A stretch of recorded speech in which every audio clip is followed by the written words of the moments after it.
আসসালামু আলাইকুম ভিউয়ার্স। এর আগের ভিডিওতে আমি দেখেছিলাম যে ইউটিউব বা ফেসবুকে বা ইন্টারনেটে ফ্রি ক্লাস বা ভিডিও দেখে দেখে কি ইংলিশ শেখা যায় কিনা।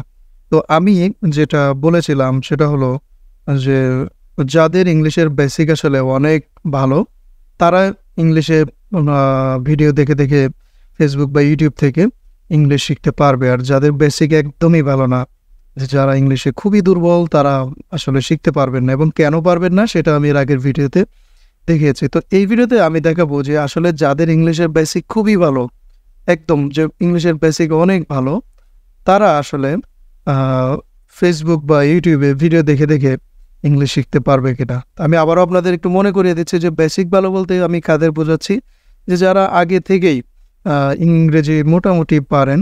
যেমন আপনি ইংরেজি বাক্য বানাতে পারেন, টুকটাক কথাবার্তাও বলতে পারেন, ইংলিশ বানিয়ে লিখতে পারেন, অথবা ইংলিশে লেখা পড়ে আপনি মোটামুটি বুঝেন।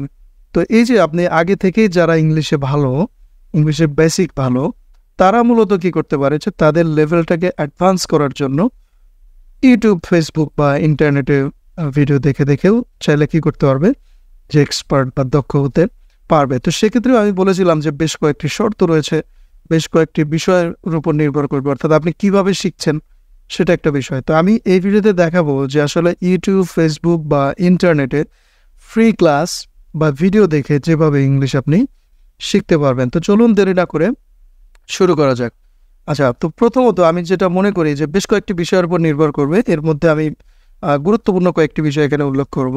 প্রথমত, আপনি যদি আসলে ইউটিউব থেকে বা ফেসবুক থেকে বা ইন্টারনেট থেকে হোক, সেটা ইংলিশ বা যেকোনো কিছু আপনি যদি শিখতে চান, আপনি যেকোনো কিছু শিখতে চান ধরুন, সেটা হতে পারে ইংলিশ অথবা কোনো টেকনোলজি, যেকোনো কিছু আপনি ইংলিশে আপনি ফ্রি ভিডিও দেখে দেখে শিখতে চান অনলাইন থেকে, সেক্ষেত্রে আপনি কিভাবে শিখবেন বা কি কি বিষয় মাথায় রাখবেন। প্রথমত আমি যেটা বলি যে আপনি কি শিখবেন তা সবার আগে ঠিক করুন।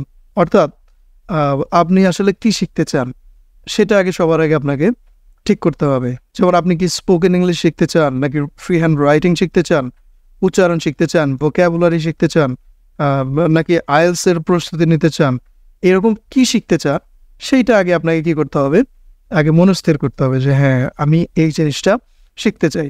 এটা ঠিক করার পর এরপরে আপনাকে যেটা করতে হবে যে ওই ধরনের ক্লাসগুলো খুঁজে বের করতে হবে এবং ধারাবাহিকভাবে আপনাকে ক্লাস করতে হবে। অর্থাৎ এলোপাতারি কি করা যাবে না, এলোপাতারি ভিডিও দেখা যাবে না।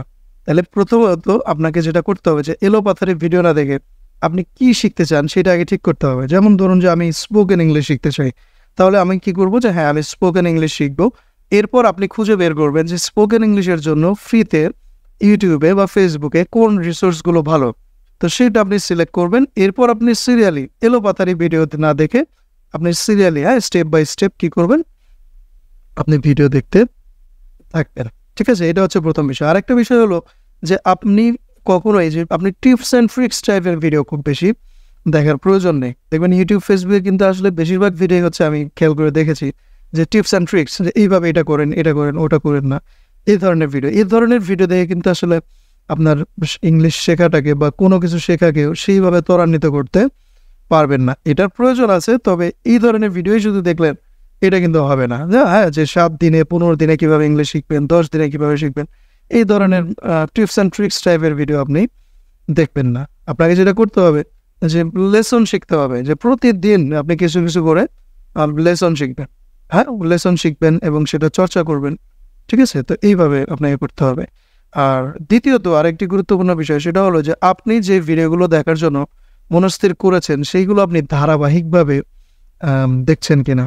অর্থাৎ আপনাকে ধারাবাহিকভাবে ক্লাসগুলো করতে হবে। দেখা গেল আপনি এলোপাতারি ক্লাস করছেন, সেক্ষেত্রে কিন্তু আপনি আসলে কি শিখলেন এটা কিন্তু আপনি বুঝে উঠতে পারবেন না।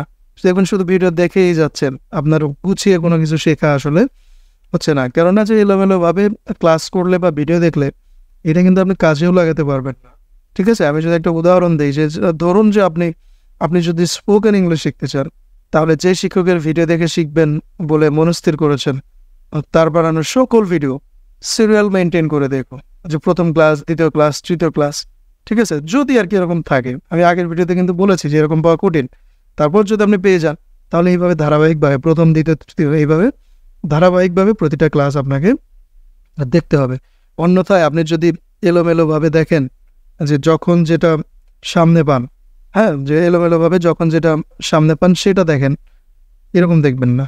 ঠিক আছে? যে যখন যেটা সামনে পেলেন আপনি ভিডিওতে দেখা শুরু করে দিলেন। তাহলে কিন্তু আপনি কিছুই শিখতে পারবেন না। আপনি গুছাতে পারবেন না নিজেকে। তো এটা হচ্ছে ২য় একটি গুরুত্বপূর্ণ বিষয়। আরেকটি বিষয়, তৃতীয়ত যেটা আমি বলব সেটা হলো যে যখন আপনি ক্লাস করতে বসবেন, ক্লাসের পরিবেশ তৈরি করে বসুন। আমি আবারও বলি যে ক্লাসের পরিবেশে বসতে হবে। আপনি অনলাইনে শিখছেন, এজন্য আপনি কি করলেন যে একদম কম্বলের মধ্যে শুয়ে একটা ভিডিও মন চাইলো দেখা শুরু করলাম বা হেলান দিয়ে আপনি রিল্যাক্সে শুয়ে ভিডিও দেখছেন। এটা তো আসলে ক্লাসের বা কোনো কিছু শেখার পরিবেশ না, তাই না? আপনি ক্লাস করতে বসছেন, কিছু শিখতে বসছেন, আপনি খাতা কলম নিয়ে রেডি থাকুন। আপনি যা শিখবেন তা আপনি লিখে রাখুন, নোট নিন ক্লাস থেকে এবং এভাবে প্রতিটি ক্লাস করুন। অর্থাৎ ক্লাসের পরিবেশে আপনি বসুন। প্রথমে যেটা করবেন যে খাতা কলম নিয়ে বসুন, ঠিক আছে? এবং আপনি যা শিখবেন, যেগুলো গুরুত্বপূর্ণ মনে করবেন সেগুলো লিখে নেবেন এবং চর্চা করবেন। এখানে আরেকটা বিষয় যে আপনি যে ক্লাসগুলো করছেন ইউটিউব, ফেসবুকে, তারা তো ওই ক্লাসের উপর কোনো স্ক্রিপ্ট আপনাকে দিচ্ছে না। এটা একটা কঠিন বিষয়। এইজন্য আপনি খাতা কলম নিয়ে লিখে রাখলেন বা স্ক্রিনশট, অনেকে স্ক্রিনশট দিয়ে রাখে।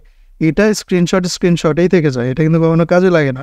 এইজন্য আপনাকে খাতা কলম নিয়ে ক্লাস করলে প্রকৃত অর্থেই যদি আপনি শিখতে চান তাহলে শেখার পরিবেশ নিয়ে আপনাকে বসতে হবে এবং ধারাবাহিকভাবে নোট নিয়ে আপনাকে একটা গুছিয়ে নোট তৈরি করতে হবে। এটা হচ্ছে বিষয় এবং শুধু তাই না, আপনি ক্লাসে যা শিখবেন সেটা নিয়মিত চর্চা করবেন। আপনি মুখে বলবেন, আপনি স্পোকেন শিখতে চান, ক্লাসে শিখে শুধু দেখে গেলেন, কিয়ামত পর্যন্ত ভিডিও দেখলে আপনি নিজে কথা বলতে পারবেন না যদি যা শিখছেন তা নিয়মিত চর্চা না করেন। মুখে যদি আপনি নিজে না বলেন, চুপ করে শুধু ভিডিও দেখে গেলেন, এরকম আজীবন দেখলেও কোনো কাজ হবে না। আর চতুর্থত যে বিষয়টা আমি বলবো, যেটা আমি আগের ভিডিওতে বলেছি, এটাও এক্ষেত্রেও সেটা প্রযোজ্য। সেটা হলো যে এটা আমি মনে করি সবচেয়ে বড় বাধা, যে ক্লাস করার সময় নিজের মনের উপর আসলে নিয়ন্ত্রণ রাখা যায় না। আপনি অনলাইনে কোনো কিছু শিখতে যাবেন, ক্লাস করতে গেছেন, নিজের মনের উপর নিয়ন্ত্রণ রাখা কঠিন, খুবই কঠিন। কারণ অনলাইনে একটা ভিডিও দেখতে গেলে, ক্লাস দেখতে গেলে দেখবেন যে নানান রকমের ভিডিও আপনার চোখের সামনে চলে আসবে, ইউটিউব বা ফেসবুক, নানান রকমের। তো ডিস্ট্রাকশন তৈরি হয় কিন্তু এতে। শুধু তাই না, দেখবেন যে আপনি ক্লাস করতে গেছেন, ফেসবুক, মেসেঞ্জার, হোয়াটসঅ্যাপ এগুলো থেকে মেসেজ আসবে, নোটিফিকেশন আসবে। তো এগুলো থেকে কিন্তু আমরা মনোযোগ হারিয়ে ফেলি। ঠিক আছে? হয়তো ১ ঘন্টার ক্লাস করার জন্য আপনি স্মার্টফোনটা হাতে নিলেন, দেখা গেল ঘন্টার পর ঘন্টা ফেসবুক ব্রাউজ করছেন, মেসেঞ্জারে চ্যাটিং করছেন, ইউটিউবে ভিডিও দেখছেন। ওই যে আমি এর আগের ক্লাসে বলেছি যে অথবা গেছেন ক্লাস করতে, যে আপনি প্রথম ক্লাস করেছেন, দ্বিতীয় ক্লাস করবেন, গিয়ে দেখলেন পরিমণির কি একটা ভিডিও ফাঁস হয়েছে, আপনি সেটা দেখতে গেলেন। বা জায়েদ খান আবার কোথায় গিয়ে ডিগবাজি দিয়েছে, সেটা আপনি দেখতে গেলেন। তো এইভাবে যদি আপনি মনোযোগ হারান, ট্র্যাক থেকে সরে যান, দেখবেন যে শেখার চাইতে আপনার সময়ই বেশি নষ্ট হবে। আমার সাথে কিন্তু এরকম হয়। আপনার সাথে হয় কিনা আপনি দেখুন। তো এইজন্য আমি যেটা বলি যে আসলে ওই ক্লাস করার সময় কার কি গোপন ভিডিও ফাঁস হলো এগুলো দেখতে যাবেন না। আপনি ক্লাসের পরিবেশ নিয়ে বসবেন, ঠিক ডিরেক্ট সার্চ করে ওই ক্লাসটা বের করে ওই ক্লাসটা এভাবে দেখবেন। আর এভাবে যদি মূলত শিখতে পারেন তাহলে আপনার পক্ষে শেখা সম্ভব। তো এটা কিন্তু আসলে অনেক কঠিন। তারপরেও আমি আমার অভিজ্ঞতার আলোকে আমি দেখেছি যে এই ৪টা বিষয় হচ্ছে আপনি মাথায় রাখবেন। তাহলে আপনি অনলাইনে যেকোনো কিছু আপনি শিখতে পারবেন। অর্থাৎ সবার প্রথমে আমি একটু রিভিউ করি যে আপনি কি শিখবেন তা সবার আগে ঠিক করুন এবং এলোপাতাড়ি ভিডিও দেখবেন না, টিপস অ্যান্ড ট্রিক্স টাইপের ভিডিও দেখবেন না। আরেকটা বিষয় হলো যে ধারাবাহিকভাবে ক্লাসের ভিডিও দেখুন। ধারাবাহিকভাবে যখন যেটা সামনে পান সেটাই দেখবেন, এরকম না। আরেকটা বিষয় হচ্ছে যে ক্লাসের পরিবেশ তৈরি করে ক্লাসে শিখতে বসতে হবে।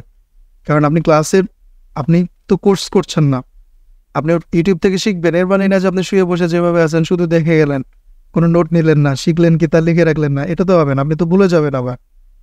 আরেকটা বিষয় হলো যে ক্লাস করার সময় যে ফাইনালি যে নিজের উপর নিয়ন্ত্রণ রাখতে হবে। হ্যাঁ, আপনাকে বিচ্ছিন্ন ক্লাস থেকে সরে অন্যদিকে মনোযোগ নিয়ে যাওয়া যাবে না। তো এই হচ্ছে বিষয়। তো এগুলো মাথায় রেখে যদি আপনি ক্লাস করতে পারেন, সেক্ষেত্রে আমার মনে হয় যে হ্যাঁ, যে আপনি ইউটিউব, ফেসবুক বা ইন্টারনেটে ফ্রি ক্লাস বা ভিডিও দেখেও ইংলিশ বা অন্য যে কোনো কিছু শিখতে পারবেন। তবে এই বিষয়গুলো মাথায় রাখতে হবে এবং এইভাবে শিখতে হবে। তা না হলে কিন্তু আপনার শুধু সময়ের অপচয়ই হবে। দেখা যাবে যে কাজের কাজ কিছুই হবে না। তো যাই হোক, আমার এই পরামর্শ যদি আপনার কাছে ভালো লেগে থাকে তো আপনি এটা কাজে লাগাতে পারেন। আর আমাকে যদি আসলেই কাজে লাগে তো আমাকে থ্যাংক ইউ, বা আমার এটা চ্যানেল সাবস্ক্রাইব, লাইক, কমেন্ট এগুলো কিছুই করার দরকার নাই। আপনি জাস্ট যদি মনে হয় যে হ্যাঁ, আমার এই কথাগুলো আপনার কাজে লাগলো, তো সেটাই মানে আমার হচ্ছে সার্থকতা। তো এটাই আজকের ভিডিওতে এটাই আমি দেখানোর চেষ্টা করলাম। ধন্যবাদ সবাইকে। অথবা অন্য কোনো একটি ভিডিও নিয়ে আবার হাজির হব। সবাই দোয়া রাখবেন। সবার জন্য দোয়া ও শুভকামনা রইল। আসসালামু আলাইকুম।